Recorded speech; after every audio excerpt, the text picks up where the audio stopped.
welcome to the special city council meeting for September the 14th. We're going to go ahead and skip item number 2 because the only item on the agenda tonight is a public hearing. We're going to go to item number 3, public hearing. 3A, public hearing. To receive and hear all persons desiring to be heard on the City of Sugar Land 2021 tax year proposed property tax rate.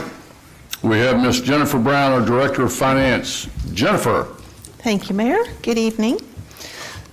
So I'm going to give you a little overview of our good stewardship of our tax rate, how low our tax rate is compared to other cities, a little background on the proposed budget and tax rate, and then we can open it up for the public hearing. So this slide shows the 2020 TML tax and debt survey, and you can see of our peer cities I think this was over 80,000 in population. We have the second lowest tax rate of the group, second only to Tyler. And we have our services are much better, higher level service than what is provided in Tyler. So next, okay, so I forget, it's been a while since I've done this. Here we go. There we go. All right. I went back too much. All right, so then over time, we have been lowering our tax rate consistently since 1993 with implementation of the voter-approved sales tax for property tax reduction. We lowered from 50 cents in 1993 to the current rate of 0.3365 and for fiscal year 21. At the same time, we increased the homestead exemption. We realized that lowering the tax rate was not always the answer, that there was other ways to manage residential tax burden. So in 2008, we started raising the tax rate from the state mandated minimum of 1% or $5,000 minimum. We are now at 12%. And so that has benefited our residents more than we could possibly benefit or target the benefit to residents by adjusting the tax rate. And Jennifer also shifted the tax burden onto the commercial valued property as opposed to just the residents. Yes, sir. And you have to levy the same tax rate regardless of whatever type of property it is. So the only way you can target tax relief to one group or another is either through exemptions or abatements. And abatements are typically performance agreements specific to a business. In the truth in taxation process, we have basically 3 different roles and responsibilities. Fort Bend Appraisal District is responsible for appraising and certifying property values throughout the county. The Fort Bend County Tax Assessor is our designated tax assessor and collector. They do the truth in taxation calculations for us, and they also bill and collect our taxes. And as a city council, you set the tax rate that is necessary to support the budget within the constraints of the no new revenue and no voter approval tax rate calculations. The tax code is really what sets this process. It dictates the terminology, calculations, and the processes that we have to follow in setting a local property tax rate. The no new revenue tax rate is the rate that generates the same tax revenue that we raised in the previous year for properties taxed in both years.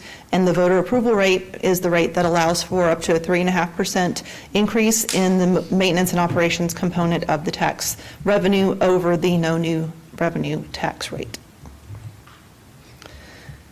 As you've seen over the last 6 weeks or so, we've talked through the proposed budget and CIP, and the recommended tax rate to support the proposed budget is a 1-cent tax increase overall to 3.3465 per $100 in value. We will be shifting 0.005801 from the debt component to the maintenance and operations component within the voter approval rate, and the overall 1-cent increase is to implement the voter approved GO bonds from 2019. This is an overview of the GO bond implementation plan that is incorporated into the 5-year CIP. We did issue the 2021 bonds, the $11.776 million this year, and funded within the fiscal year 22 budget is almost $30 million worth of projects. And then the remaining projects will be funded in the next 3 years. And for fiscal year '22, 76% of that nearly $30 million in projects is drainage related, which is, oddly, just right on time with the event that we experienced last night. We've been fortunate to not have any major issues from that event, but that's probably part of that is due to the city's targeted investment in drainage that we've made over $50 million over the last 8 to 10 years of targeted investment in drainage. So this will continue that program.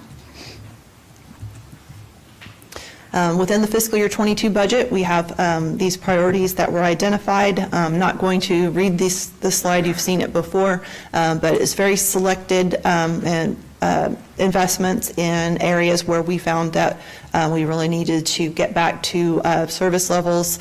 We're not quite where we wanted to be at this point, but we're getting there. And so we'll have some continued efforts over the next couple of years to get us to pre-pandemic levels.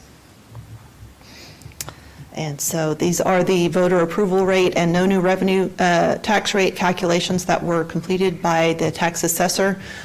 We are above the no new revenue tax rate and by 2.2%, and we are below the voter approval tax rate. The rate that got published was the bottom rate with the 2020 unused increment.